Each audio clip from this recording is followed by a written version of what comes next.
الحمد لله رب العالمين نحمده ونستعينه ونؤمن به ونتوكل عليه ونعوذ بالله من شرور أنفسنا ومن سيئات أعمالنا من يهده الله فلا مضل له ومن يضلل فلا هادي له وأشهد أن لا إله إلا الله وحده لا شريك له وأشهد أن محمدا عبده ورسوله أرسله بالهدى ودين الحق ليظهره على الدين كله ولو كره المشركون اللهم صل على محمد وعلى آل محمد كما صليت على إبراهيم وعلى آل إبراهيم وبارك على محمد وعلى آل محمد كما باركت على إبراهيم وعلى آل إبراهيم في العالمين إنك حميد مجيد أما بعد فإن خير الحديث كتاب الله وخير الهدي هدي محمد صلى الله عليه وسلم وشر الأمور محدثاتها وكل محدثة بدعة يا أيها الذين آمنوا اتقوا الله حق تقاته ولا تموتن إلا وأنتم مسلمون أعوذ بالله من الشيطان الرجيم بسم الله الرحمن الرحيم يا أيها الذين آمنوا كتب عليكم الصيام كما كتب على الذين من قبلكم لعلكم تتقون ആദരണീയരായ സഹോദരന്മാരെ, സഹോദരികളെ, അല്ലാഹു സുബ്ഹാനഹു വ തആലയെ സൂക്ഷിച്ച് അള്ളാഹുവെ ഭയപ്പെട്ട് അള്ളാഹുവിന്റെ നിയമനിർദ്ദേശങ്ങൾ പാലിച്ച് ജീവിതത്തിലുടനീളം ശ്രദ്ധയോടെ, കരുതലോടെ, തഖ്വയോടെ ജീവിക്കുവാൻ പരമാവധി പരിശ്രമിക്കണം, ശ്രദ്ധിക്കണമെന്ന കാര്യം ഒന്നാമതായി എന്നോടെന്ന പോലെ നിങ്ങളോടും ഞാൻ വസിയത്ത് ചെയ്യുന്നു.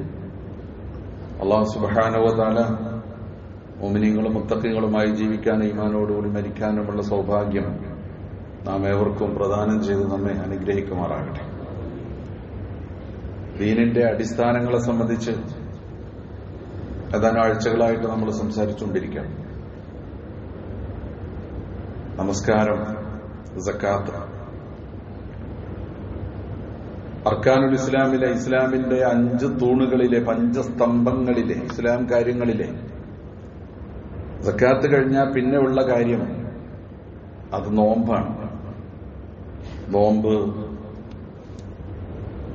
നമ്മുടെ മുന്നിൽ എത്തി നിൽക്കുന്നു. യാ അയ്യുഹല്ലദീന ആമനൂ കുതിബ അലൈക്കുമുസ് സിയാം കമാ കുതിബ അലല്ലദീന മിൻ ഖബ്ലിക്കും ലഅല്ലക്കും തത്തഖൂൻ. സത്യവിശ്വാസികളെ, നിങ്ങൾക്ക് നോമ്പ് ഫർളാക്കപ്പെട്ടിരിക്കുന്നു, നിർബന്ധമാക്കപ്പെട്ടിരിക്കുന്നു. കമാ കുതിബ അലല്ലദീന മിൻ ഖബ്ലിക്കും, നിങ്ങളുടെ പൂർവികർക്കൊക്കെ നിർബന്ധമായിരുന്നതുപോലെ. ലഅല്ലക്കും തത്തഖൂൻ, നിങ്ങൾക്ക് തഖ്വ ഉണ്ടാകാൻ. 3 കാര്യങ്ങൾ അല്ലാഹു സുബ്ഹാനഹു വ തആല ഈ ആയത്തിൽ പറഞ്ഞിട്ടുണ്ട്. നോമ്പ് നിർബന്ധമാക്കിക്കൊണ്ട്, ഫർളാക്കിക്കൊണ്ട് വിശുദ്ധ ഖുർആൻ അവതരിച്ച സൂറത്തുൽ ബഖറയിലെ ഈ ആയത്ത്, അതിനുശേഷം വേറെ ചില ആയത്തുകൾ, വേറെ ചില കാര്യങ്ങളൊക്കെ പറയുന്നുണ്ട്. ഈ ആയത്തിൽ 3 കാര്യങ്ങൾ അല്ലാഹു സുബ്ഹാനഹു വ തആല പറയുന്നു. ഒന്ന്, കുത്തിബ അലൈക്കും, നിങ്ങൾക്ക് ഫർളാണ്, നിർബന്ധമാണ്, ഒഴിവാക്കാൻ പറ്റാത്തതാണ്. അല്ലാഹു സുബ്ഹാനഹു വ തആല നമ്മുടെ മേൽ നിശ്ചയിച്ചിട്ടുള്ള, നിർബന്ധമായിട്ട് ഫർളായിട്ട് നിശ്ചയിച്ചിട്ടുള്ളതാണ്. ഐച്ഛികമായിട്ടുള്ളതോ വേണമെങ്കിൽ നോറ്റാൽ മതിയോ, അല്ലെ അങ്ങനെ അല്ല, നിങ്ങൾ നിർബന്ധമായി അനുഷ്ഠിക്കണം. അതാണ് കുത്തിബ അലൈക്കും. ഇത് നിങ്ങൾക്ക് മാത്രമുള്ളതല്ല. അടുത്ത പോയിന്റ്, കമാ കുത്തിബ അലല്ലദീന മിൻ ഖബ്ലിക്കും, നിങ്ങളുടെ പൂർവികർക്കും ഇങ്ങനെയൊക്കെ നോമ്പുണ്ടായിരുന്നു. അല്ലാഹു സുബ്ഹാനഹു വ തആല മനുഷ്യന് അനുഗ്രഹമായി നൽകുന്ന, മനുഷ്യന് ദാനമായി നൽകുന്ന അള്ളാഹുവിന്റെ ഏറ്റവും വലിയ അനുഗ്രഹം ഹിദായത്താണ്. ഭൂമിയിലേക്ക് മനുഷ്യൻ വന്നപ്പോൾ തന്നെ അള്ളാഹു തആല അത് മനുഷ്യന് കൊടുത്തു. ആ ഹിദായത്ത് അനുസരിച്ചാണ് മനുഷ്യർ ജീവിക്കേണ്ടത്. ഭൂമിയിലേക്ക് വരുമ്പോൾ തന്നെ പറഞ്ഞു, നിങ്ങൾക്ക് ഞാൻ എന്റെ വഴിയും മാർഗവും കാണിച്ചു തരും. ആദം നബി അലൈഹി ഇസ്ലാമിന് അള്ളാഹു തആല ഹിദായത്ത് കൊടുത്തു. ആദ്യത്തെ മനുഷ്യൻ ആദം നബി അലൈഹി ഇസ്ലാമാണ്, നമ്മുടെ വിശ്വാസം അനുസരിച്ച്. കൂടെ അദ്ദേഹത്തിന്റെ ഭക്തിയുണ്ട്. അവര് രണ്ടുപേരും ഈ ഭൂമിയിൽ ജീവിക്കാൻ ആരംഭിച്ചപ്പോൾ തന്നെ അല്ലാഹു തആലയുടെ ഭാഗത്തുനിന്ന് വഹി അവർക്ക് കിട്ടുകയും അവരുടെ ജീവിതത്തിൽ അവർ പാലിക്കുകയും പുലർത്തുകയും ചെയ്യേണ്ടുന്ന കാര്യങ്ങളെ സംബന്ധിച്ച് അവരെ പഠിപ്പിക്കുകയും ചെയ്തു. ഹിദായത്ത് എന്ന് പറഞ്ഞാൽ വഴിയും മാർഗവുമാണ്. ഹുദ എന്ന് പറഞ്ഞാൽ ഹിദായത്ത് എന്ന് പറഞ്ഞ വഴിയും മാർഗവുമാണ്, സന്മാർഗമാണ്. ആ സന്മാർഗം അവർക്ക് കിട്ടിയപ്പോ അതില് എന്തൊക്കെ ഉണ്ടായിരുന്നു എന്ന് ചോദിച്ചാൽ അതില് അവരുടെ ജീവിതത്തിൽ അവർ പാലിക്കേണ്ടുന്ന നിയമനിർദ്ദേശങ്ങൾ സ്വാഭാവികമായിട്ടുണ്ടാകും.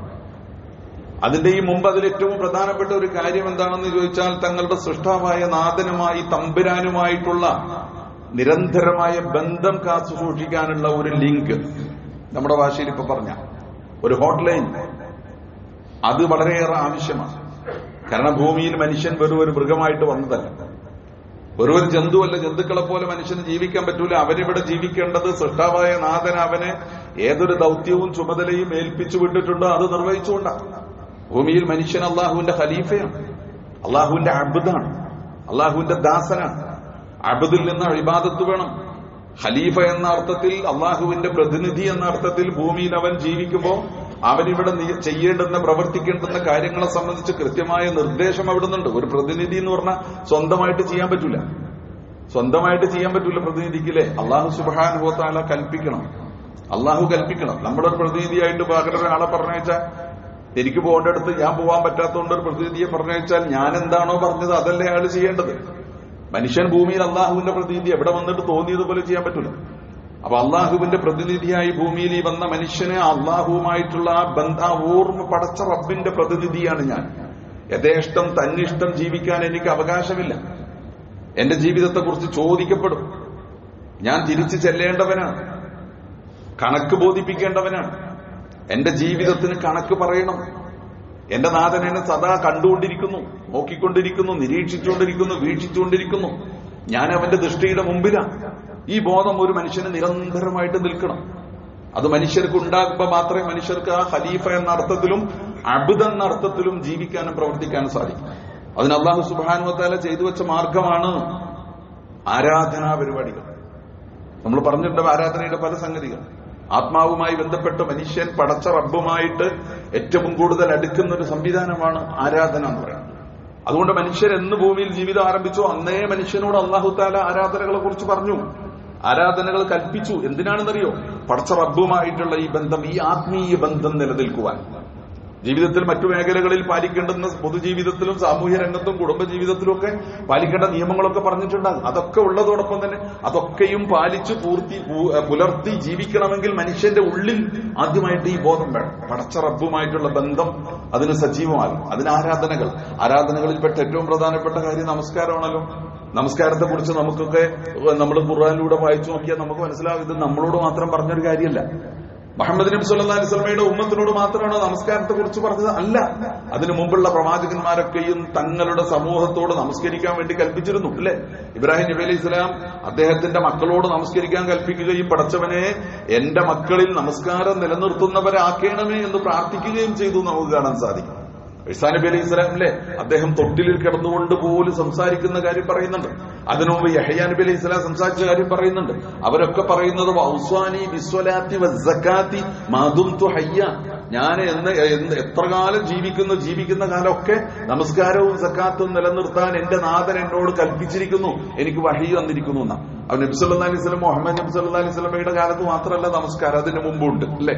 ഇബ്രാഹിം നബി അലൈഹി സ്വലാം അതിനു മുമ്പ് അങ്ങനെ ആയിരക്കണക്കിന് വർഷങ്ങൾക്ക് മുമ്പ് തന്നെ പ്രവാചകന്മാര് നമസ്കാരം പോലുള്ള ആരാധനാ കർമ്മങ്ങൾ കൽപ്പിക്കുകയും പുലർത്തുകയും പാലിക്കുകയും അത് നിലനിർത്തേണ്ടതിന്റെ ആവശ്യകതയെക്കുറിച്ച് പറയുകയും അതിനെക്കുറിച്ച് പ്രാർത്ഥിക്കുകയൊക്കെ ചെയ്തത് ഖുർആനിൽ നമുക്ക് കാണാൻ സാധിക്കും. ഈ നമസ്കാരം മാത്രമല്ല മറ്റെല്ലാ ആരാധനാ കർമ്മങ്ങളും അങ്ങനെ തന്നെയാണ്. ഹജ്ജ് എന്ന് പറയുന്നത് നമ്മൾ തുടങ്ങി വെച്ച കർമ്മമൊന്നുമല്ല. നബി സല്ലല്ലാഹു അലൈഹി വസല്ലം തിരുമേനി തുടങ്ങി വെച്ച കർമ്മമാണോ ഹജ്ജ്? അല്ല. അതിനു മുമ്പും ഈ കർമ്മങ്ങളുണ്ട്, ഹജ്ജ് കർമ്മമുണ്ട്. അപ്പൊ ആരാധനകൾ അങ്ങനെയാണ്. ഈ നോമ്പിനെ കുറിച്ച് നോക്കിയാലും അതാണ്. കമാ കുതിബ അലല്ലദീന മിൻ ഖബ്ലിക്കും, നിങ്ങളുടെ പൂർവികർക്ക് നോമ്പുണ്ടായിരുന്നു എന്ന്. പൂർവികരെന്ന് പറഞ്ഞപ്പോ നമ്മുടെ കൂട്ടത്തിൽ തന്നെ ജീവിക്കുന്ന ഇതര സമൂഹങ്ങളെ കുറിച്ച് നമുക്കറിയാം. ഇതര ക്രൈസ്തവ സമൂഹത്തെ കുറിച്ച് നമുക്കറിയാം, ഹൈന്ദവ സമൂഹത്തെ കുറിച്ച് നമുക്കറിയാം. ഇവരെ കുറിച്ച് പഠിച്ചു നോക്കിയാൽ ഇവരിലും ഇവരുടെ സമൂഹത്തിലുണ്ട് ഈ നോമ്പ്. ഇപ്പൊ ക്രൈസ്തവർ 50 നോമ്പെടുക്കും. അവരുമായിട്ട് ബന്ധപ്പെട്ട സുഹൃത്തുക്കളോ മറ്റോ അടുത്ത അയൽവാസികളൊക്കെ ഉണ്ട്, അറിയാലോ. നോമ്പ് എന്ന് പറയുന്ന ഒരു പരിപാടി അവർക്കുണ്ട്. ആ നോമ്പ് എന്ന് വെച്ചാൽ നമ്മളെ പോലുള്ളത് നോമ്പല്ല. പിന്നെ എന്താ പറയാ, മത്സ്യമാംസാദികളൊക്കെ ഉപേക്ഷിച്ച് എന്തായിരുന്നാലും ഒരു കൺട്രോൾ, ജീവിതത്തിന്റെ ഒരു ഉപവാസത്തിന്റെ ഒരു കൺട്രോളിന്റെ ഒരു നോമ്പിന്റെ ആവശ്യമുണ്ട് എന്ന് അത് ഒരുപക്ഷെ മാറി മാറി ലോപിച്ചു വന്നൊരു സംഗതിയായിരിക്കാം. ഇനി നമ്മൾ ഭൂരിപക്ഷ സമൂഹത്തിലേക്ക് നോക്കിയാലും അവിടെ ഉപവാസം എന്നൊരു സംഗതിയുണ്ട്. ഏകാദശി നോമ്പുണ്ട്, അതുപോലെ തന്നെ തിങ്കളാഴ്ച നോമ്പുണ്ട്, മറ്റു നോമ്പുണ്ട്, ഇങ്ങനെ. അപ്പൊ ഈ വ്രതം എന്ന് പറയുന്ന, ഉപവാസം എന്ന് പറയുന്ന, നോമ്പെന്ന് പറയുന്ന ഈ പരിപാടി എല്ലാ സമൂഹങ്ങളിലും അതിന്റെ വിവിധ രൂപങ്ങളിൽ നമുക്ക് കാണാൻ സാധിക്കും. അതിലെങ്ങനെ അന്വേഷിച്ച് പോയി കഴിഞ്ഞാൽ ഇതൊക്കെ ഒരു അടിസ്ഥാനത്തിലേക്ക് എത്തും, ഒരു പേരിലേക്ക് ഇതെത്തും. അങ്ങനെയാണ്. അതിനെക്കുറിച്ച് പഠിച്ച ആളുകളുണ്ട്. ഭാരതീയ സംസ്കാരത്തിന്റെ അടിയൊഴുക്കുകൾ എന്ന് പറഞ്ഞ പുസ്തകമുണ്ട്, നമുക്ക് മലയാളത്തിൽ ലഭ്യമായിട്ടില്ല. മഹാനായ പണ്ഡിതൻ ടി മുഹമ്മദ് സാഹിബ് എഴുതി. അത് വായിച്ചു നോക്കിയാൽ അറിയാം. ഇതിങ്ങനെ പോയി എല്ലാ സംഗതിയും ഒന്നിലേക്ക് എത്തും. കാരണം ഒന്നിലേക്ക് എത്തണം. കാരണം ഭൂമിയിലും ആദ്യമായിട്ട് വന്ന മനുഷ്യൻ ആദം നബി അലൈഹി ഇസ്ലാമാണ്. അള്ളാഹു സുബ്ഹാനഹു വ തആല അദ്ദേഹത്തിന് വഹയും ഹിദായത്തും കൊടുത്തു. പിന്നെ അതിൽ നിന്നല്ലേ ഭിന്നിച്ചു പോയത്. പിന്നെ അതിൽ നിന്നല്ലേ ലോകത്തിന്റെ നാനാഭാഗത്തേക്ക് മനുഷ്യർ പോയത്. അപ്പൊ കാലങ്ങൾ കൊണ്ട് ദേശങ്ങൾക്ക്, വിവിധ കാലങ്ങളിൽ, ദേശങ്ങളിൽ, വർഷങ്ങളിൽ മനുഷ്യർ ജീവിച്ചപ്പോ അവരുടെ ജീവിതത്തിൽ കാലങ്ങൾ കൊണ്ടുണ്ടായിട്ടുള്ള വ്യതിചലനങ്ങളാണ്, മാറ്റങ്ങളാണ്. അപ്പൊ അങ്ങനെയുള്ള മാറ്റങ്ങളൊക്കെ സംഭവിച്ചിട്ടുണ്ട്. എന്നാലും നോക്കിയാൽ നമുക്കിത് കാണാൻ പറ്റും. ഞാനിതിങ്ങനെ കുറെ പറയല്ല. എന്താ പറഞ്ഞറിയോ? കമാ കുത്തിബ അലല്ലദീന മിൻ ഖബ്ലിക്കും. എല്ലാ സമൂഹങ്ങളിലും ഇതുണ്ട്. ഉണ്ടാവാനുള്ള കാരണം എന്താണെന്നറിയോ? പടച്ച റബ്ബുമായിട്ട് മനുഷ്യന്റെ ബന്ധം സജീവമായിട്ട് നിൽക്കണം. സജീവമായിട്ട് പടച്ച റബ്ബുമായിട്ട് മനുഷ്യന്റെ ബന്ധം നിൽക്കണം. ആ ബന്ധം നിൽക്കാൻ ഏറ്റവും അനിവാര്യമായിട്ടുള്ള, ഏറ്റവും പ്രാധാന്യപൂർവ്വം മനസ്സിലാക്കപ്പെടുന്ന അല്ലെങ്കിൽ പഠിപ്പിക്കപ്പെട്ടിട്ടുള്ള കാര്യം ഈ ആരാധനാ പദ്ധതികളാണ്. അപ്പൊ നമസ്കാരം അതിലുണ്ട്, നോമ്പ് അതിലുണ്ട്, ഹജ്ജ് അതിലുണ്ട്. ഇനി സക്കാത്ത് പോലും പറഞ്ഞില്ലേ, സക്കാത്തിലും ഉണ്ട് ഒരു തരത്തിലുള്ള ആരാധന എന്ന് പറയുന്നത്. സക്കാത്ത് പോലും അടിസ്ഥാനപരമായി മനുഷ്യനെ സംസ്കരിക്കാനും ശുദ്ധീകരിക്കാനുള്ളതാണ്. എല്ലാ ആരാധനകളും അങ്ങനെയാണല്ലോ. ഇപ്പൊ നമസ്കാരത്തെ കുറിച്ച് പറഞ്ഞത് എന്താ? അഖിമി സ്വലാത്തിന്റെ ദിക്രി എന്നാ പറഞ്ഞത്. എന്നെ ഓർക്കാൻ വേണ്ടി നമസ്കരിക്കുക. അള്ളാഹുവിനെ കുറിച്ച് ഓർത്താല് ജീവിതം ശുദ്ധമാകും. സക്കാത്തിനെ കുറിച്ച് പറഞ്ഞപ്പോൾ സക്കാത്ത് എന്ന് പറഞ്ഞാൽ അതൊരിക്കലും ഒരു ശാരീരികമായ പ്രക്രിയ പോലുമല്ല. പക്ഷെ അതും നിങ്ങളെ ശുദ്ധീകരിക്കുന്ന പറഞ്ഞു. അവരുടെ സമ്പത്തിൽ നിന്ന് സക്കാത്ത് പിടിച്ചെടുക്കുക, എന്നിട്ട് അതുവഴി അവരെ സംസ്കരിക്കുകയും ശുദ്ധീകരിക്കുകയും ചെയ്യാം. അപ്പൊ സംസ്കരിക്കുകയും ശുദ്ധീകരിക്കുകയും ചെയ്യുന്ന പ്രക്രിയ കണ്ടോ അവിടെ നടക്കുന്നുണ്ട്. ആരാധന കൊണ്ടുണ്ടാകേണ്ട ഒരു പ്രക്രിയ. പടച്ചവനെ കുറിച്ചുള്ള ബോധം ഉണ്ടായാലുള്ള എന്താണ് സംഭവിക്കാത്ത ഇവിടെയും നടക്കുന്നുണ്ട്. നോമ്പിനെ കുറിച്ച് പറഞ്ഞത് എന്താണെന്നറിയോ? ലഅല്ലക്കും തത്തഖൂൻ, നിങ്ങൾക്ക് തഖ്വ ഉണ്ടാകാൻ വേണ്ടി. തഖ്വ എന്ന് പറഞ്ഞാൽ എന്താണ്? എന്റെ ചില വിശദാംശങ്ങൾ ഞാൻ അടുത്ത ആഴ്ച പറയും. തഖ്വ എന്ന് പറഞ്ഞാൽ എന്താ? നമുക്കറിയാം പൊതുവെ അല്ലേ, അല്ലാഹു സുബ്ഹാനഹു വ തആലയെ പേടിച്ചും സൂക്ഷിച്ചും ഭയപ്പെട്ടും ഒരു മനുഷ്യൻ ജീവിക്കണം. അപ്പൊ അത് ജീവിക്കണമെങ്കിൽ ആദ്യം ആ ബോധം മനുഷ്യന് വേണ്ടേ? പടച്ചവനെ കുറിച്ചുള്ള ചിന്ത വേണ്ടേ? പടച്ചവന്റെ കൺമുന്നിലാണ് ജീവിക്കുന്നതെന്ന് ഓർമ്മ വേണ്ടേ? അവനെ കുറിച്ച് മനസ്സ് നിറച്ചുള്ള ബോധം ഉണ്ടാകണ്ടേ? ആ ബോധം ഉണ്ടാവാനും വേണ്ടിയുള്ള പരിപാടിയാണ്. അപ്പൊ അതാണ് നോമ്പെന്ന് പറഞ്ഞാൽ. അത് നിങ്ങൾക്ക് നിർബന്ധമാക്കപ്പെട്ടിരിക്കുന്നു. പ്രിയപ്പെട്ടവരെ, നമുക്ക് റമദാൻ സമാഗതമാവുക. നമ്മൾ റമദാനിലേക്ക് വളരെ അടുത്തെത്തിയിരിക്കുക. അല്ലാഹു സുബ്ഹാനഹു വ തആല നമ്മളെ അനുഗ്രഹിക്കട്ടെ. അല്ലാഹുമ്മ ബാരിക് ലനാ ഫീ ശഅബാന വബല്ലിഗ്നാ റമദാൻ. അല്ലാഹുവേ, ഈ ശഅബാനിൽ ഞങ്ങളെ അനുഗ്രഹിക്കുകയും ഇനി ബാക്കിയുള്ള ദിവസങ്ങളിൽ ഞങ്ങളെ അനുഗ്രഹിക്കുകയും റമദാനിലേക്ക് ഞങ്ങളെ എത്തിക്കുകയും ചെയ്യണേ എന്ന് നമ്മളിപ്പം ഇങ്ങനെ പ്രാർത്ഥിച്ചുകൊണ്ടിരിക്കാം. റമദാനിലേക്ക് നമ്മൾ എത്തണം. അല്ലാഹു തആല തൗഫീഖ് ചെയ്യട്ടെ. അഥവാ അല്ലാഹു തആല അനുഗ്രഹിച്ച് നമ്മൾ റമദാനിലേക്ക് എത്തും. അഥവാ എത്തിയില്ലെങ്കിൽ പടച്ച റബ്ബ് റമദാനിലെ നോമ്പ് അടുക്കാൻ വേണ്ടി ആഗ്രഹിച്ച് കാത്തുനിന്ന് അതിനുവേണ്ടി നീയത്ത് വെച്ച് ഒരുങ്ങി, പക്ഷെ സാധിച്ചില്ല. അപ്പൊ ആ നീയത്തിന്റെ ഒരു പ്രതിഫലം റബ്ബ് സുബ്ഹാനഹു വ തആല അങ്ങനെ റമദാനിന് മുമ്പ് നമ്മളിൽ നിന്ന് വിട ചൊല്ലി പോകുന്ന ആളുകൾക്ക് നൽകട്ടെ. നമ്മൾ ആരൊക്കെ പോകുന്നു പറയാൻ പറ്റൂല. എന്തായിരുന്നാലും നമ്മൾ അള്ളാഹുവിന്റെ അനുഗ്രഹം കൊണ്ട് റമദാനിലേക്ക് നമ്മൾ എത്തിയാൽ, പ്രിയപ്പെട്ടവരെ, അല്ലാഹു സുബ്ഹാനഹു വ തആല ഒരു അവസരം കൂടി, ഒരു ചാൻസ് കൂടി നമുക്ക് തന്നാൽ, ഈ റമദാനിനെ കുറിച്ച് നിങ്ങളുടെ പ്ലാൻ എന്താ? നമ്മുടെ പ്ലാൻ എന്താ? ഈ റമദാനിനെ കുറിച്ച് നമ്മളുടെ സ്വപ്നം എന്താ? നമ്മുടെ ആഗ്രഹം എന്താ? നമ്മുടെ പരിപാടി എന്താ? നോമ്പ് വരുന്നുണ്ട്, അങ്ങനെ നോമ്പ് എല്ലാവർക്കും അങ്ങനെയല്ല. പ്രിയപ്പെട്ടവരെ, എനിക്ക് പറയാനുള്ള ഒരു കാര്യം എന്താണെന്നറിയോ? റസൂലുള്ളാഹി സ്വല്ലല്ലാഹു അലൈഹി വസല്ലമ നമസ്കാരത്തിന് സ്വഫ് നിൽക്കുന്ന സമയത്ത് പറയാറുള്ള ഒരു ഹദീസുണ്ട്. ഞാൻ ചിലപ്പോൾ പറഞ്ഞിട്ടുണ്ടോ? കേട്ടിട്ടുണ്ടെങ്കിൽ ഒന്നുകൂടെ കേട്ടോ. സൊല്ലു സ്വലാത്ത മുബദ്ദിയ, അല്ലെ? വിട ചോദിക്കുന്നവന്റെ നമസ്കാരം നിർവഹിക്കുന്നു. നമസ്കരിക്കാൻ വേണ്ടി നിൽക്കുമ്പോൾ നബി പറയും. അന്നച്ചാൽ ഇതിന്റെ അവസാന നമസ്കാരമാണ്. ഒരു മനുഷ്യന് ഒരിക്കലും അവസാന നമസ്കാരം ഉണ്ടാവുമല്ലോ. ഒരു നമസ്കാരം അവസാനത്തായിരിക്കും, ഒരു ഭക്ഷണം അവസാനത്തായിരിക്കും, ഒരു ചായ അവസാനത്തായിരിക്കും, ഒരു വർത്താനം അവസാനത്ത്. അങ്ങനെയല്ലേ? സൊല്ലു സ്വലാത്ത മുബദ്ദിയ, വിട ചോദിക്കുന്നവന്റെ നമസ്കാരം നിർവഹിക്കുമെന്ന് സ്വഫ് നിൽക്കുമ്പോൾ നബി പറയുന്നു. അത് വെച്ചിട്ട് അതിലെന്ത് ഖിയാസാക്കിയിട്ട് ഞാൻ പറയണം, സൂമു സുയാമ മുവദ്യം, വിട ചോദിക്കുന്നവന്റെ നോമ്പാണ് എന്ന് വിചാരിച്ചിട്ട് നോമ്പെടുത്തോളൂ എന്ന് പറഞ്ഞാലേ ഇത് എന്റെ ജീവിതത്തിലെ അവസാനത്തെ റമദാനാണ്, ഇതെന്റെ ജീവിതത്തിലെ അവസാനത്തെ നോമ്പാണെന്ന് എന്നൊരു ബോധത്തോടുകൂടി നോമ്പെടുക്കാൻ വേണ്ടി തീരുമാനിച്ചാൽ പടച്ചവനെ ഈ റമദാനിന് ഇനി എനിക്ക് ഇങ്ങനത്തെ ഒരു ചാൻസ് റബ്ബ് സുബ്ഹാനഹു വ തആല തരൂല എന്ന് വിചാരിച്ചിട്ട് ഈ റമദാനിനെ നമ്മൾ അങ്ങോട്ട് സ്വീകരിക്കാൻ തയ്യാറായാലേ നല്ലൊരു റമദാനായിരിക്കും നമ്മുടെ റമദാൻ. അങ്ങനെ വേണം. അടുത്ത കൊല്ലം നമ്മൾ ഉണ്ടാകുന്ന ആരെന്നും എന്തെന്നും ആർക്കറിയോ ഒരു ഉറപ്പില്ല. എത്രയോ ആളുകൾ നമ്മളിൽ നിന്ന് വിട ചൊല്ലിപ്പോയി, നമുക്ക് പ്രിയപ്പെട്ടവർ. അല്ലാഹു തആല അവർക്ക് മഗ്ഫിറത്തും റഹ്മത്തും നൽകട്ടെ. അപ്പൊ ഇത് ലാസ്റ്റ് ചാൻസ് ആണെന്ന് വിചാരിച്ചു. ഇത് അവസാനത്തെ അവസരമാണ് നമുക്കിത് കിട്ടുകയാണെങ്കിൽ. അപ്പൊ എന്ത് വേണം? ഈ റമദാനിനെ ഏറ്റവും നല്ല രൂപത്തിൽ സ്വീകരിക്കാം. റമദാനിനെ സ്വീകരിക്കാൻ ശാരീരികമായി മാനസികമായി ഇപ്പൊ തന്നെ ഒരുങ്ങാം. വീടും കുടുംബവും കുട്ടികളും ഒക്കെ അതിനൊരുങ്ങാം. നനച്ചുളി എന്ന് പറഞ്ഞൊരു പരിപാടിയൊക്കെ നമുക്കുണ്ട്. അത് നല്ലൊരു പരിപാടിയാണ്, മോശം പരിപാടിയൊന്നുമല്ല. നമ്മൾ ചിലർ നനച്ചുളി എന്ന് പറഞ്ഞൊക്കെ ഇത് നമ്മൾ എന്നും കുളിക്കണമല്ല, പിന്നെ എന്താ അല്ല. റമദാനാകുന്ന ഏറ്റവും വിശിഷ്ടനായിട്ടുള്ള ഒരു അതിഥി നമുക്ക് വരിക.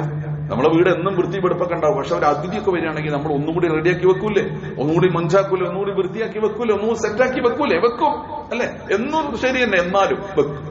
റമദാനാകുന്ന അതിഥി നമുക്ക് വരികയാണ്. അപ്പൊ വീടും ചുറ്റുപാടും പരിസരമൊക്കെ എല്ലാം തുടച്ച് തൂത്ത് വൃത്തിയാക്കി കഴുകി ഒക്കെ റെഡിയാക്കി അല്ലെ, എല്ലാ സംഗതി. അതാണ് ഈ നമ്മുടെ സഹോദരിമാര് നനച്ചുളി എന്ന് പറയുന്നത്. അങ്ങനെ നനച്ചു കുളിക്കുക, എന്നിട്ട് റെഡിയാക്കി വെക്കുക. അത് ഭൗതികമായ ഒരു ഒരുക്കമാണ്. ആ ഭൗതികമായ ഒരുക്കത്തിൽ നമ്മുടെ മാനസികമായ ഒരു ഒരുക്കം കൂടിയുണ്ട്. ആ മാനസികമായിട്ട് നമ്മൾ ഒരുക്കുക. ഈ റമദാനില്ലേ അതിങ്ങോട്ട് എത്തിക്കിട്ടിയാൽ, അതെനിക്കിങ്ങോട്ട് കിട്ടിയാൽ, ഞാൻ അതിലേക്ക് അങ്ങ് എത്തിയാൽ പടച്ചവനെ അതിനെ ഞാൻ അതിന്റെ രാപ്പകലുകൾ ഏറ്റവും നന്നായി ഞാൻ ഉപയോഗപ്പെടുത്തും. എന്തൊക്കെ ചെയ്യാന്നറിയോ? എന്തൊക്കെ ചെയ്യണം നമുക്കറിയുന്ന കാര്യങ്ങളാണ്. ഒന്നുകൂടെ ജസ്റ്റ് പറയാന്ന് മാത്രമേ ഉള്ളൂ കേട്ടോ. എന്തൊക്കെ ചെയ്യണം, എന്തൊക്കെ ചെയ്യാം? ഒന്നേ ആരാധനാ കാര്യങ്ങളിൽ നല്ലൊരു നിഷ്ഠ കൂടുതലായിട്ട് കൊണ്ടുവരണം. എങ്ങനെ ആരാധനാ കാര്യങ്ങളിൽ നിഷ്ഠ കൊണ്ടുവരാന്ന് വെച്ചാൽ, അപ്പോൾ നമസ്കരിക്കാത്ത ആളുകൾ ഉണ്ടാവും ഞാൻ വിചാരിക്കുന്നില്ല കേട്ടോ. ഈ ഇരിക്കുന്നവരുടെ കൂട്ടത്തിൽ 5 നേരം നമസ്കരിക്കാത്ത ആരെങ്കിലും ഉണ്ടോ? പടച്ചോനെ നഅൂദുബില്ല. നമ്മൾ കഴിഞ്ഞ ആഴ്ച പറഞ്ഞിട്ടുണ്ട്, നമ്മുടെ ദീനിൽ തന്നെ നിൽക്കൂല കേട്ടോ. ദീനിൽ തന്നെ അങ്ങനെ ഉള്ളവർക്ക് മെമ്പർഷിപ്പ് ഉണ്ടാവില്ല. കാരണം ഖുർആനും സുന്നത്തും അതാ പഠിപ്പിച്ച്. അതുകൊണ്ട് അങ്ങനെ ഒരാൾ ഉണ്ടാവില്ല എന്ന് വിചാരിക്കുക. വല്ലവരും ഉണ്ടെങ്കിൽ ഈ റമദാനോടുകൂടി അവര് പൂർണ്ണമായി നമസ്കാരം ആരംഭിക്കും. പിന്നെ അവർക്ക് കുഴപ്പമില്ല, നാളെ തന്നെ തുടങ്ങാം. പക്ഷെ ഞാൻ റമദാന്റെ കാര്യം പറയുമ്പോ പറയാം, പൂർണ്ണമായി നമസ്കാരം നിർവഹിക്കും. പക്ഷെ അതിൽ ജമാഅത്തിന്റെ ശ്രദ്ധയില്ല. കുറെ അങ്ങോട്ട് പോകും അങ്ങോട്ടും ഇങ്ങോട്ടൊക്കെ അല്ലേ. അങ്ങനെയാണെങ്കിൽ കൃത്യമായി ജമാഅത്ത്, എല്ലാ നമസ്കാരവും ഈ റമദാനിൽ ജമാഅത്താണ്. തീരുമാനിക്കാൻ പറ്റുമോ? എല്ലാ നമസ്കാരവും ജമാഅത്തായിട്ടാണ് ഈ റമദാനിൽ ഞാൻ നിർവഹിക്കുക, ഒന്നും മിസ്സാക്കൂല. അങ്ങനെ ഒരു തീരുമാനം നിങ്ങൾ എടുത്തോ. നമുക്കൊരു തീരുമാനം ഉണ്ടെങ്കിൽ റബ്ബ് നമ്മൾ അതിലേക്ക് എത്തിക്കും. നമ്മുടെ നിയ്യത്തനുസരിച്ചാണ്, നമ്മുടെ ഉദ്ദേശം, നമ്മുടെ ആഗ്രഹം എന്തോ അതിലേക്ക് നമ്മളെത്തും. ഈ റമദാനിൽ ജമാഅത്തായിട്ടാണ് എല്ലാ നമസ്കാരവും. പ്രിയപ്പെട്ടവരെ, നമുക്ക് തീരുമാനിക്കാൻ സാധിക്കുമോ? എങ്കിൽ അത് വേണം. ഫർദ് നമസ്കരിക്കുന്നവരാണ്, പക്ഷെ സുന്നത്ത് അങ്ങനെ എടുക്കാറില്ല. അനുസരിച്ച് അങ്ങനെ ഓരോ തിരക്കും പ്രശ്നങ്ങളൊക്കെ അല്ല. ഈ റമദാനിൽ ഞാൻ സുന്നത്ത് നമസ്കാരം ആരംഭിക്കും. റവാത്തിബ് സുന്നത്ത് ചുരുങ്ങിയത് 10 റക്അത്ത് അല്ലെ, ചുരുങ്ങിയത് 10 റക്അത്ത്. ളുഹറിന് മുമ്പ് 2, ശേഷം 2, അസറിന് മുമ്പ് ശേഷം പ്രധാനപ്പെട്ടതില്ല. മഗ്രിബിന് ശേഷം 2, ഇശാക്ക് ശേഷം 2, സുബൈന്റെ മുമ്പ് 2. ഇതാണ് ഏറ്റവും പ്രധാനപ്പെട്ട റവാത്തിബ് സുന്നത്തുകൾ. ഇതെങ്കിലും അല്ലെ, അത്രയുള്ള ആളുകൾ, അതില്ലാത്തവർ അതിലേക്ക് ഇങ്ങോട്ട് വരിക. അതുള്ള ആളുകൾ അതിന്റെയൊക്കെ മുമ്പ് ഇവിടെ 2 റക്അത്ത് കൊടുക്കുക. എപ്പോഴും നമുക്ക് ഇന്നത്തെക്കാളും നല്ലൊരു നാളെ വേണം. നമ്മൾ പറഞ്ഞിട്ടില്ലേ, അള്ളാഹുവിന്റെ റസൂല് പറഞ്ഞത് ഒരു വിശ്വാസിയുടെ 2 നാളുകൾ ഒരുപോലെയല്ല. ഇന്നിനേക്കാളും നല്ലൊരു നാളെ, ഈ മാസത്തെക്കാളും നല്ലൊരു അടുത്ത മാസം. അല്ലാഹുമ്മ ജഅൽ യൗമന ഖൈറൻ മിൻ അംസിന, അങ്ങനെയാണ് പ്രാർത്ഥന. പടച്ചോനെ ഞങ്ങളുടെ ഈ ദിവസം ഇന്നലത്തെക്കാളും നന്നാക്കണേ, നാളെ ഇന്നിനേക്കാളും നന്നാക്കണേ. അപ്പൊ നമ്മളിപ്പോ എവിടെ നിൽക്കുന്നു, അതൊരു സ്റ്റെപ്പ് മുന്നോട്ട് നിൽക്കണം. ഒരു സ്റ്റെപ്പ് മുന്നോട്ട് നിൽക്കാൻ നമുക്ക് പറ്റണം. പുറകോട്ട് പോവല്ല, അല്ലെങ്കിൽ നിന്നോട് തന്നെ നിൽക്കല്ല. അപ്പൊ സുന്നത്തില്ലേ, സുന്നത്ത് കൂട്ടാം. സുന്നത്ത് ഇങ്ങനെ ഒറ്റ തെറ്റൊക്കെ ആയിട്ടാണോ, അതൊന്ന് വർദ്ധിപ്പിക്കാം അല്ലേ. എന്നിട്ട് രാത്രി നമസ്കാരല്ലേ തറാവീഹ് എന്നൊക്കെ പറഞ്ഞിട്ട് അത് വളരെ ഏറ്റവും കൃത്യമായിട്ട് അത് നമ്മൾ പാലിക്കാം. വിത്ർ നമസ്കാരം നിർവഹിച്ചിട്ട് നിസ്കരിക്കാത്ത ആളുകളാണ് നമ്മളൊക്കെ. വിത്ർ, തഹജ്ജുദ് അങ്ങനത്തെ പരിപാടി നമുക്കില്ല, അധികം ആളുകൾക്കും ഉണ്ടാവില്ല. അങ്ങോട്ട് തുടങ്ങി കിട്ടാനാ പാട്. ഉറങ്ങി എണീറ്റിട്ട് നിസ്കരിക്കാൻ പറ്റൂലെങ്കിൽ നമസ്കാരം കഴിഞ്ഞ് റവാത്തിബം കഴിഞ്ഞിട്ട് ഒരു വിത്റും കൂടി നിസ്കരിച്ചിട്ട് അവസാനിപ്പിക്കും. അപ്പൊ അതില്ലാത്ത ആളുകളാണ് അതിങ്ങോട്ട് തുടങ്ങുക. അപ്പൊ ഞാൻ പറഞ്ഞത് ആരാധനകളിൽ പിന്നെ ഖുർആനുമായി ബന്ധപ്പെട്ട ഖുർആനിന്റെ പഠനം, പാരായണം, അല്ലെ? ഒരു ഹത്തമെങ്കിലും തീർക്കാത്ത ഒരാളും നമ്മുടെ കൂട്ടത്തിൽ ഉണ്ടാവരുത് നമ്മളൊന്ന് തീരുമാനിക്കാം. ഒരു ഹത്തമെങ്കിലും ഞാൻ തീർക്കും. അത് മുസ്ഹഫ് വെച്ചിട്ട് ഓതും. മൊബൈലിൽ അങ്ങനെയല്ല. മൊബൈലിലൊക്കെ നമ്മളൊരു അത്യാവശ്യ ഘട്ടങ്ങളിൽ മാത്രം ഉപയോഗിക്കാം. മുസ്ഹഫ് തുറന്നു വെച്ചിട്ട് ഞാൻ ഒരു ഹത്തം ഈ റമദാനിൽ ഓതും, ചുരുങ്ങിയത് 2 പറ്റോ 3 പറ്റോ അങ്ങനെ. ഖുർആൻ എഴുതി ഞാൻ പഠിക്കും, കുറച്ച് അർത്ഥവും ആശയവും മനസ്സിലാക്കി. അതാണ് അത് എന്റെ ജീവിതത്തിലേക്ക് അല്ലാഹു തആല തന്ന ഗൈഡാണ്. ഇത് മനസ്സിലാക്കിയാൽ എനിക്ക് ഇതനുസരിച്ച് ജീവിക്കാൻ പറ്റും. കുറച്ച് ഖുർആനിൽ നിന്ന് ഹിഫ്ളാക്കും, കുറച്ച് ഒരായത്തൊരു ദിവസം ഹിഫ്ളാക്കും. അയ്യോ അങ്ങനെ പോകൂടെ, അത്രയൊന്നും പറയല്ലേ ഉസ്താദേ, നടക്കൂല. ഒരായത്ത് വെച്ചാൽ ഞങ്ങളുടെ ആയത്ത് ദീനിന്റെ കാര്യമല്ലല്ലോ ഞാൻ പറഞ്ഞേ. ഒരായത്ത് ഹിഫ്ളാക്കാന്ന് പറഞ്ഞാല് വൽ ഫജ്ർ ഒരായത്താണ്, വലയാലിൻ അശ്ർ അടുത്ത ആയത്താണ്. അത്രേ പറ്റുള്ളൂ. ഫഖ്റഉ മാ തയസ്സറ മിനൽ ഖുർആൻ. ഖുർആനിൽ നിങ്ങൾക്ക് എളുപ്പത്തിൽ എത്രയാണോ പറ്റുന്നത് അത്രേ, അല്ലേ? ഒരായത്ത് പഠിക്കും ഞാൻ. വൽ ഫജ്ർ ഇന്ന് പഠിച്ചു, വലയാലിൻ അശ്ർ അടുത്ത ദിവസം പഠിച്ചു, വശഫഇ വൽ വത്ർ അടുത്ത് പഠിച്ചു. ചെറിയ സൂറത്തുകൾ, അല്ലേ? നമുക്കൊക്കെ ഉള്ള ഹിഫ്ള് എന്താ? എല്ലാവർക്കും കൂടി ഉള്ളത് ഇത്രയും കാലം നമ്മൾ ജീവിച്ചിട്ടും നമുക്ക് ഖുർആനിൽ നിന്നുള്ള ഹിഫ്ള് എന്താ? 70, 80, 90 കൊല്ലൊക്കെ നമ്മൾ ജീവിക്കാം. 60, 50 കൊല്ലം ജീവിക്കാം. ഒരു ഇന്നാഴത്തേനാക്കി കുൽഫുള്ളി മാത്രമാണ് നമുക്ക് ഖുർആനിനാകാറ്. കുൽഫുള്ള എന്നൊക്കെ ആൾക്ക് കുട്ടികൾ പറയണേ, അത് തന്നെ എപ്പോഴും ഈ 2 സൂറത്ത് വെച്ച് അഡ്ജസ്റ്റ് ചെയ്തിട്ട് പോവല്ലേ നമ്മൾ, അല്ലേ? നിസ്കരിക്കാൻ ഇന്നാഴത്തേനാക്കി കുൽഹുവല്ലാഹു അഹദും വൽ അസ്റു അങ്ങനെ എന്തുമാത്രം നന്ദികേടാ നമ്മുടെ റബ്ബിനോട് കാണിക്കുന്നത്. അപ്പൊ കുറച്ച് ഹിഫ്ള് ആക്കാരെ സമയത്തിട്ടെന്നുണ്ട് ക്ഷണിക്കുക. അപ്പൊ റമദാനിന്റെ ഷെഡ്യൂളിനെ കുറിച്ച് ഞാൻ പറയാം. ആരാധനകളിലെ നിഷ്ഠ, ഖുർആനുമായിട്ടുള്ള ബന്ധം, കുറച്ച് ധർമ്മവും ദാനവും ഒക്കെ കൊടുക്കണം. സദഖ, സക്കാത്തിനെ കുറിച്ചല്ല, അത് നിർബന്ധമായിട്ട് കൊടുക്കണം. അതിന്റെ പുറമേയും കൊടുക്കണം. സദക്ക കൊടുക്കണം, ധർമ്മം, ദാനം, വലിയ പ്രതിഫലമുണ്ട്. പാവങ്ങളെ നോമ്പുറപ്പിക്കാൻ പറ്റുമെങ്കിൽ അത് ചെയ്യണം. ആരെയും നോമ്പുറപ്പിക്കാം, ആരെയും നോമ്പുറപ്പിക്കട്ടോ. നോമ്പുറപ്പിച്ച ഒരു നോമ്പുകാരനെ നോമ്പുറപ്പിച്ച ഒരു നോമ്പുപറ്റ കൂലിയാണ്, നോമ്പുപറ്റ കൂലിയാണ്. അപ്പൊ ആരെയും നോമ്പുറപ്പിക്കാം. അത് പണക്കാരൻ പാവപ്പെട്ടൊന്നുമില്ല. പക്ഷെ ഒരു പാവപ്പെട്ട മനുഷ്യനാണെങ്കിലും അങ്ങനെയുള്ള നമ്മുടെ രാജ്യത്തൊക്കെ ഒരുപാടുണ്ട്. അപ്പൊ അവിടെ നിന്നൊക്കെ പലതും കളക്ട് ചെയ്തിട്ട് അങ്ങോട്ടൊക്കെ അയക്കുന്ന കണ്ടിട്ടില്ലേ? നമ്മൾ ഈ എന്താ പറയാ, ബലിപെരുന്നാളിന് നമ്മൾ കൊടുക്കുന്ന ഉളുഹിയത്തിന്റെ അന്ന് മാത്രം ഒരു കൊല്ലത്തിൽ ഒരിക്കൽ ഇറച്ചി തിന്നുന്ന മനുഷ്യന്മാരെ കണ്ട് ഇന്ത്യയിൽ നിന്ന് അനുഭവസ്ഥർ പറയാം. അപ്പോഴാണ് പിന്നെ അവർ അടുത്ത കൊല്ലാണ് ഇറച്ചി കാണുള്ളൂ, അല്ലെ? ഇങ്ങനെയൊക്കെ മനുഷ്യന്മാർ ദാരിദ്ര്യം എന്ന് പറഞ്ഞാൽ അതിന്റെ എന്താ പറയുക, പടുകുഴിയിൽ ജീവിക്കുന്ന മനുഷ്യർ ഇവരൊക്കെ ഉണ്ട്. ഇതൊക്കെ വിശ്വാസികളായിട്ടുള്ള മനുഷ്യർ നമ്മുടെ നാട്ടിലും പരിസരത്തൊക്കെ ഉണ്ട്. നമ്മുടെ നാട്ടിൽ തന്നെ പലയിടത്തുണ്ട്. അപ്പൊ അവിടെയൊക്കെ കണ്ടെത്തി നോമ്പ് തുറക്കാനൊക്കെ കൊടുക്കാം. അപ്പൊ ധർമ്മം, ദാനം, നോമ്പ് തുറ, ഇതൊക്കെ പരിപാടികളൊക്കെ റമദാനിൽ വേണം. എന്നിട്ട് നമ്മൾ നല്ല രൂപത്തിൽ ഈ റമദാനിനെ ഉപയോഗപ്പെടുത്തിയിട്ട് ഇതെന്റെ ലാസ്റ്റ് ചാൻസ് ആണ്, പടച്ചവനെ ബല്യഗന റമദാൻ, അല്ലാഹുവേ ഞങ്ങളെ റമദാനിലേക്ക് എത്തിക്കണേ എന്ന് പ്രാർത്ഥിച്ചിട്ട് ആ സന്ദർഭങ്ങൾ എത്തിക്കിട്ടിയാലേ ഇതെന്റെ ജീവിതത്തിലെ അവസാനത്തെ റമദാനാണെന്ന ബോധത്തോടുകൂടി നമ്മൾ ഇതിനങ്ങോട്ട് ഉപയോഗപ്പെടുത്താൻ ശ്രമിച്ചാലേ വലിയ അനുഗ്രഹത്തിന്റെ ഉടമകളായിട്ട് നമ്മൾ മാറും. അതിനുവേണ്ടിയുള്ള ശ്രമമാണ്. അപ്പൊ അള്ളാഹു സുബ്ഹാനഹു വ തആല നമ്മൾ അതിനെ അനുഗ്രഹിക്കട്ടെ എന്ന് പ്രാർത്ഥിച്ച് റമദാനിലേക്ക് എത്താൻ വേണ്ടി പ്രാർത്ഥനയോടെ കാത്തിരുന്നിട്ട് നമ്മൾ മുമ്പോട്ട് പോവുക. അള്ളാഹു സുബ്ഹാനഹു വ തആല നമ്മളെ അനുഗ്രഹിക്കുമാറാകട്ടെ. അഖൂലു ഖൗലി ഹാദാ വഅസ്തഗ്ഫിറുല്ലാഹൽ അലീം ലി വലക്കും വസ്തഗ്ഫിറൂഹു ഇന്നഹു ഹുവൽ ഗഫൂറുർ റഹീം.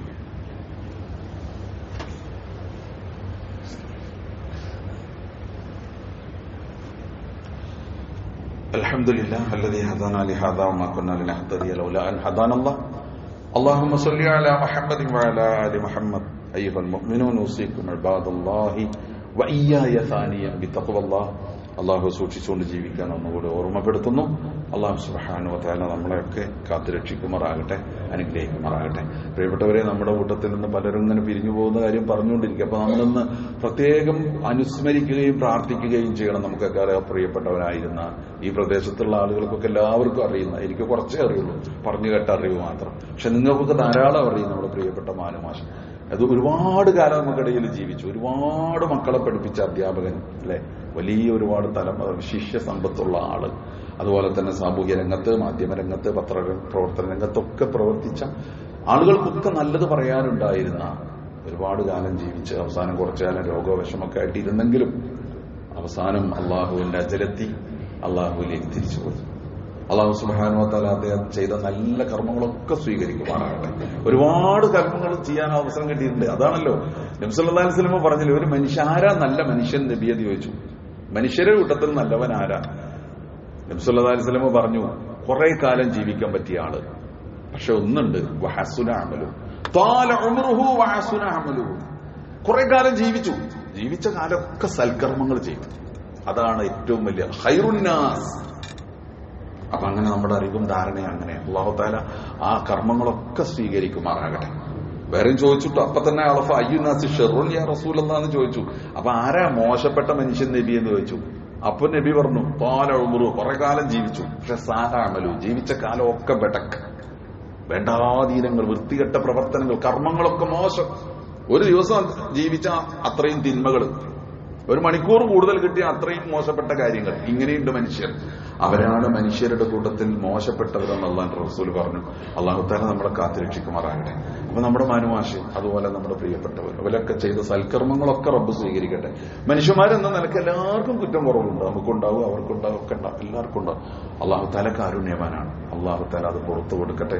കാരുണ്യവാനായ തമ്പുരാൻ അല്ലാഹുവെ മഗ്ഫിറത്തും മർഹമത്തും നൽകണേ തമ്പുരാനെ. അവർ വിശാലമാക്കി കൊടുക്കണേ തമ്പുരാനെ. അദ്ദേഹത്തിന്റെ മക്കളും കുടുംബവും ഒക്കെ ഒരുപാട് കാലം അദ്ദേഹത്തെ ഒരുപാട് നല്ല രൂപത്തിൽ പരിചരിച്ചു. നല്ല രൂപത്തിൽ നോക്കി നമ്മളുടെയൊക്കെ ഒരു ധാരണയും ബോധ്യം കേൾവിയും ഒക്കെ അനുസരിച്ച് അവർക്ക് ഒരുപാട് മക്കൾ മാതാപിതാക്കൾക്ക് വേണ്ടി അവർ സേവനം ചെയ്തു. റബ്ബ് അതൊക്കെ സ്വീകരിക്കുമാറാകട്ടെ. അല്ലാഹു തആല അവരെയൊക്കെ അനുഗ്രഹിക്കുമാറാകട്ടെ. നമുക്കും അല്ലാഹു തആല ആയുസ് നൽകട്ടെ. ദീർഘായുസിന് വേണ്ടി പ്രാർത്ഥിക്കാം. ആ ആയുസ്സിലൊക്കെ നല്ല കർമ്മങ്ങൾ ചെയ്യാം അല്ലാഹു തആല തൗഫീഖ് ചെയ്യട്ടെ. ആരോഗ്യം പ്രദാനം ചെയ്യുമാറാകട്ടെ. ഈ റമദാനിലേക്ക് നമ്മളെ റബ്ബ് എത്തിക്കട്ടെ. റമദാനിനെ ഏറ്റവും നല്ല രൂപത്തിൽ ഉപയോഗപ്പെടുത്തി വിജയം വരിക്കുന്നവരുടെ കൂട്ടത്തിൽ റബ്ബ് സുബ്ഹാനഹു വ തആല നമ്മളെ ഉൾപ്പെടുത്തട്ടെ.